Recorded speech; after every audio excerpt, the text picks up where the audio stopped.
Woke, disaster. These words seem to follow every new adaptation of a beloved character these days.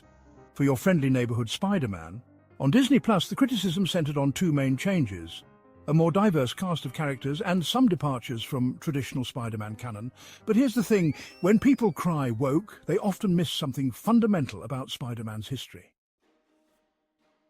Spider-Man, since his creation in 1962, has always been about fighting prejudice and standing up for the marginalized. Stan Lee didn't make this a secret. He explicitly designed Spider-Man to challenge bigotry.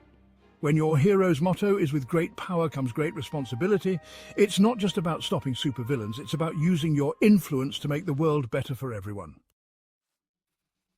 But before we dive into the show itself, let's acknowledge something important. The comics industry hasn't always gotten diversity right.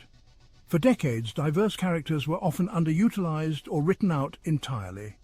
The lack of diverse creators behind the scenes meant many stories missed authentic perspectives. This context matters because it helps us understand why changes in modern adaptations carry so much weight. So, when this new show features a more diverse New York City, it's not going woke. It's showing New York as it actually exists. When it explores themes of social justice through characters like Lonnie Lincoln, it's not pushing an agenda. It's continuing Spider-Man's 60-year tradition of tackling real-world issues through the lens of superhero storytelling. Now, let's talk about what makes this show special. That new origin story isn't just different, it's fascinating. During a battle with a mysterious symbiote, Strange accidentally creates a temporal paradox. The spider that bites Peter, it only has powers because of Peter's own blood from the future. Talk about a time-twisted origin. The destruction of Midtown High School in the first episode forces Peter into a new environment, Rockford T. Bales High School. This isn't just a random change, it's a clever way to bring him back into the world that he belongs to. This Peter Parker isn't your typical lonely outcast. He's got friends, real ones. There's Nico Minoru bringing magic and mystery to Peter's world, and Lonnie Lincoln, whose character arc challenges our expectations and tackles real-world issues head-on.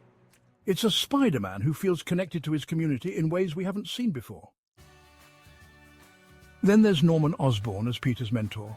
But here's where it gets interesting. Norman's take on great power is fundamentally different from Uncle Ben's classic wisdom. While Ben's version was about selfless service, Norman's interpretation seems more ambitious, more self-serving. Every interaction between them carries this underlying tension. Are we watching a mentorship or the origin of a nemesis? Speaking of community, this show remembers the friendly neighborhood part of Spider-Man. No world-ending threats here. Instead, we get street-level crime, local challenges, and a hero who makes a difference one web swing at a time. Spider-Man stories aren't just entertainment. They shape how young readers see themselves and their place in the world. When kids from marginalized communities see themselves reflected in these stories, it matters. When the show tackles tough issues, it helps viewers process their own challenges. And the show handles this responsibility carefully.